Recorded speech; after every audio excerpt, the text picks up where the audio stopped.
Is Umbridge a poltergeist? Hey, brother! Umbridge, am I right? Just the name alone is enough to send a shiver down my spine and cause a prickling on the back of my hand. And for good reason. Her brand of evil is all too familiar. It's not like Dark Lord stuff, ignoring laws, committing crimes, acting for the greater good. No. This time it's the person inside the system, using, or when needed, creating guardrails to enforce her will and maintain control. And of course I say she operates within the system, but we also know that she's willing to not only bend, but also break some rules to accomplish her goals. But I mean, like, who's really hurt by like a rogue Dementor attack, some light torturing, unauthorized truth serum interrogation, and also some less light torturing? Cornelius doesn't know, won't hurt him.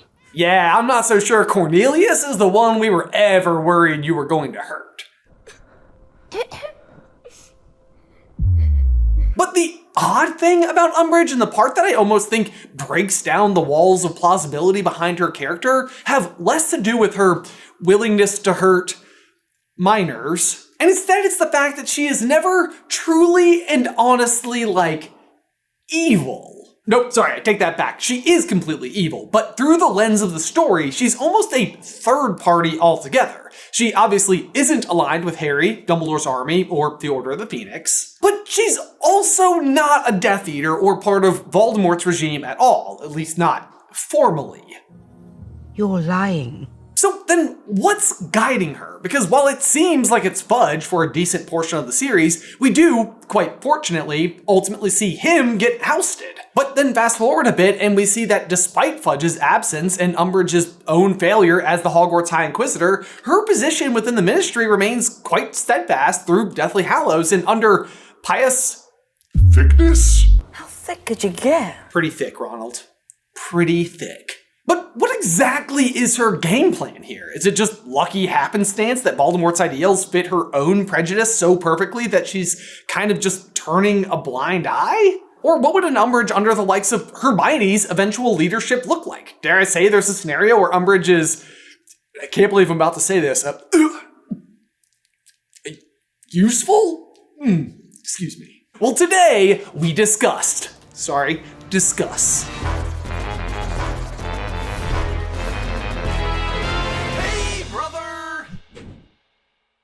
Yo, we gotta take a quick pause right there to give a huge thank you to today's sponsor, Shopify.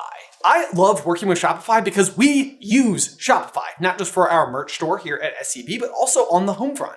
My wife Alice and I own a consignment company together called Nude, and the experience is kind of amazing. Let me set the scene. We're at home, having dinner as a family, and discussing a busy day at the shop. Alice had pulled reports and was showing me how well things were going so far in 2026. Then she gasps and goes, "This doesn't include online sales." And I'm all like, well, we need those! And in seconds, we had pulled a year-to-date report and realized we're not just beating last year, we're crushing it. And that's because Shopify is built for ease of use. There are seemingly unlimited reports that can be summoned on command. And even in the rare instance that there is a problem, Shopify has award-winning 24/7 support. It is time to turn those what-if business ideas into with Shopify today. Sign up for your $1 per month trial today at shopify.com/SCB. Again, go to shopify.com/SCB. One last time for safety, shopify.com/SCB. Link in the description down below. Now back to the video, Okay, for some reason, let's try and get inside the mind of DJ Umbridge. Ugh, can you imagine that show? I feel like it would be like,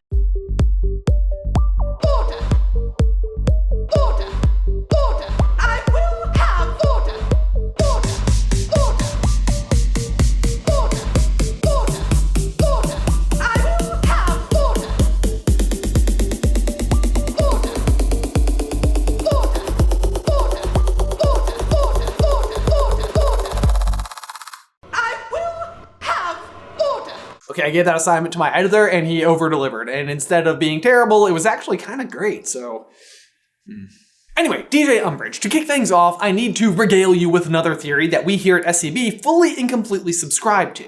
And of course, it's right there in the title, Poltergeist. Now, if you've been around this channel for a while, you know that we have a whole thing about poltergeists. But for anyone new, here's the lightning round. First off, what's a ghost? A ghost is someone who lived, made choices, had regrets, decided not to move on. Go through some walls and maybe judge your life choices. Think Nearly Headless Nick, the Grey Lady. These are echoes of former people. But a poltergeist never lived. It is not the spirit of a person. It is a manifestation. And at Hogwarts, that manifestation has a name. Peeves. And Peeves isn't just a ghost who likes pranks. He's something weirder than that. He is chaos made tangible. He has centuries of adolescent rule breaking bottled up and given form. Every dung bomb, every midnight duel, every set of twins who thought, you know what would be hilarious. Ready, Fred? Ready, George. Bottoms up. He is the physical embodiment of student mischief. But here's the thing. If chaos can manifest, then why not order? Enter Argus Filch. This castle will not only be your home this year, but home to some very suspected gifts.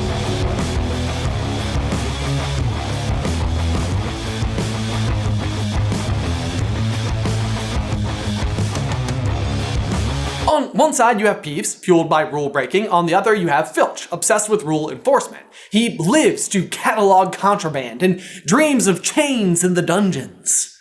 God, I'll miss the screaming. Peeves exists because Hogwarts is full of students who, on some level, have a quest to break rules. Filch exists because for every Fred and George, there's a Percy, or occasionally Hermione. Or worse, expelled. Two sides of the same magical ecosystem, if you will. So now let me ask you this. If a school full of teenagers can manifest a spirit of mischief, then what does an entire government full of fear manifest? Because the ministry is not operating from courage. Certainly not. It's operating from denial. He's not back. Paranoia, a desperate need to maintain authority at any cost. And when an institution becomes obsessed with control, or when it values order over truth, it doesn't produce a hero. It produces Umbridge. This is a lie. Who, again, is decidedly not aligned with Voldemort, but also not aligned with Dumbledore either. Instead, aligned with the system. Whatever that is. Because maybe she isn't choosing the ministry. Maybe the ministry chose her. Or worse, maybe it created her. And here's the thing. Umbridge's lack of allegiance had never really become clearer to me until a recent episode we made called Theories Out of a Hat. The idea is very simple. Submit a bad theory and Jay and I will use the full scope of our Potter lore knowledge to find a way to make it work. And in a recent episode, somebody suggested that Umbridge was in love with Dumbledore, and he spurned her advances, hence her more present-day hatred of him. I was like, crap. It almost fits. It's an easy idea to track. Umbridge is attracted to power, and we see that most clearly with her obsession towards Fudge, who is the sitting Minister of Magic for most of our exposure to her. But everyone knows that Fudge leans on who? Dumbledore for advice. They wanted Dumbledore for minister, of course, but he'd never leave Hogwarts. So old Cornelius Fudge got the job. Bungler if there ever was one. So he pelts Dumbledore with owls every morning, asking for advice. That's chapter 5 of book 1. This is known information. Then there's the fact that Dumbledore has been approached to become minister not once, not twice, but 3 times in total. It's not Fudge, but Dumbledore, who was the only one that Voldemort ever feared. Plus, as much as we would love to chalk Dumbledore up to being a high school principal, he's really much more influential than that. Hogwarts is the only wizarding school in Britain, meaning the curriculum, ethics, and viewpoints of the school have a massive influence on the future of all wizard kind. Plus, Dumbledore is Chief Warlock of the Wizengamot, Order of Merlin First Class, and a member of the International Confederation of Wizards. The man has a resume and is decidedly single. Though to be fair, Umbridge is far from Albus's type, which is tall, dark, and handsome. Get it? Like dark magic wizard? Grindelwald was well, you get it. Meanwhile, Umbridge is short, dark, got that one, and hideous. No offense, of course, to Imelda. You're brilliant. But you can see the cards laid out here, right? A younger Dolores, looking for a source of power to hitch her wagon, if you catch my drift. I wish I hadn't done that. But as much as it adds up, it still doesn't quite work, due to and because of the fudge of it all. Umbridge does love power. And order. Oh no, I didn't, don't. No, I am not done. Sheesh, though it is catchy. But Fudge, in my opinion, is a really weird tell for Umbridge. Her love for him and his office feels tangible, and yet ultimately we see that even after his departure, her love for the Ministry remains, and she will continue operation under the altogether more acceptable Scrimgeour, but then also doesn't step aside or offer any opposition to the likes of Pious Thickness. So what we're left with is a Ministry-obsessed witch who maintains course regardless of leadership, party affiliation, or really anything else. Also, did I say witch? Meanwhile, even Percy ultimately comes around in the end. The point is, her allegiance is towards nothing other than the Ministry, the post itself, regardless of leadership. I really hate children. Hence my question, like, under Hermione's leadership, could she actually, dare I say it, be useful? Because for someone who is so radical, so capable of rounding up Muggleborns through the Muggleborn Registration Commission, then finding herself operating under a Muggleborn, like, it almost seems impossible to imagine. Partly, I think, because Hermione would simply just never allow it. You foul, loathsome, evil little cockroach! Hermione, no! But this is where I think the comparison can round itself right back to Filch. You've murdered my cat. Filch's allegiance is to Hogwarts. His tactics are also extreme, and at times it feels like Dumbledore is making an open mockery of him. Mr. Filch, the caretaker, has asked me to tell you that the list of objects forbidden inside the castle has this year been extended to include screaming yo-yos, fang frisbees, and ever-bashing boomerangs. The full list comprises some 437 items, I believe, and can be viewed on Mr. Filch's office if anyone would like to check it. The corners of Dumbledore's mouth twitched. Umbridge is this, with more power. It's no wonder Fudge is in favor of her brand of assistance. It helps him and costs him nothing. But so then the analogy continues. If Filch is nothing more than a manifestation of rule following at school, then Umbridge seems to serve the same role, not just for the Ministry, but for all of Britain. And her rise to power, and when it happens, makes perfect sense. People are panicked because Dumbledore and Harry claim the return of the Dark Lord. No one wants to believe this, even if it's true. It sparks uncertainty, and therefore sparks a thirst for...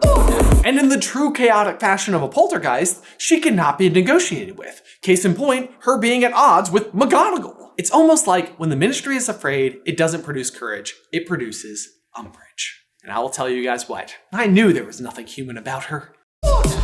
Order! I will have order!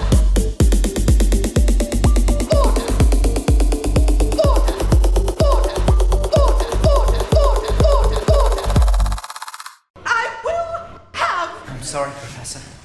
I must not tell lies. Now that slaps. I like the end.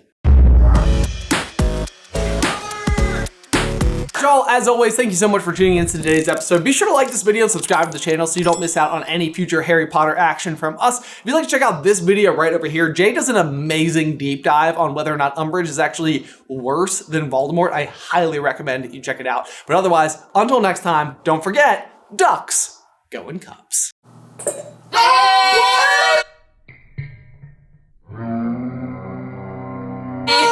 Hey, first try!